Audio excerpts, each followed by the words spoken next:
ದೇಶಾದ್ಯಂತ ಮಹಾತ್ಮ ಗಾಂಧೀಜಿಯವರ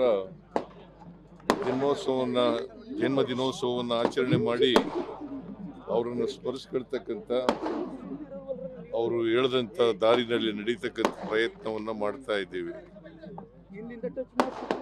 ಮಹಾತ್ಮ ಗಾಂಧೀಜಿಯವರು ಈ ದೇಶಕ್ಕೆ ಅವರ ನೇತೃತ್ವದಲ್ಲಿ ಸ್ವಾತಂತ್ರ್ಯ ಬರಲಿಕ್ಕೆ ಕಾರಣಕರ್ತರಾಗಿದ್ದರು.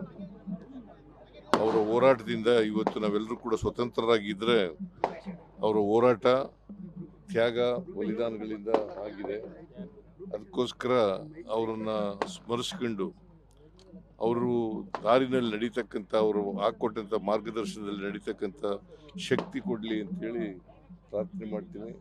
ಮತ್ತು ಇದೇ ಸಂದರ್ಭದಲ್ಲಿ ಲಾಲ್ ಬಹದ್ದೂರ್ ಶಾಸ್ತ್ರಿ ಅವರು ಕೂಡ ಮಾಜಿ ಪ್ರಧಾನಮಂತ್ರಿಗಳು, ಅವರ ಜನ್ಮದಿನೋತ್ಸವವನ್ನು ಕೂಡ ಆಚರಣೆ ಮಾಡ್ತಾ ಇದ್ದೀವಿ.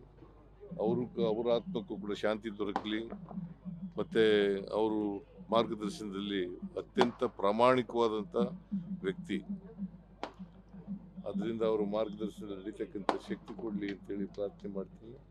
ಮತ್ತು ಇವತ್ತು ಕಾಕ್ತಾಳೀಯ ಅಂತ ಅಕ್ಟೋಬರ್ 2ನೇ ತಾರೀಕೆ ದಸರಾ ಮಹೋತ್ಸವ ಬಂದಿದೆ, ವಿಜಯದಶಮಿ ದಿನ. ಅದರಿಂದ ಎಲ್ಲ ರಾಜ್ಯದ, ನಾಡಿನ ಎಲ್ಲ ಜನರಿಗೆ ವಿಜಯದಶಮಿ ಮಹೋತ್ಸವದ ಶುಭಾಶಯಗಳನ್ನು ಕೋರಲಿಕ್ಕೆ ಬಯಸ್ತೀನಿ.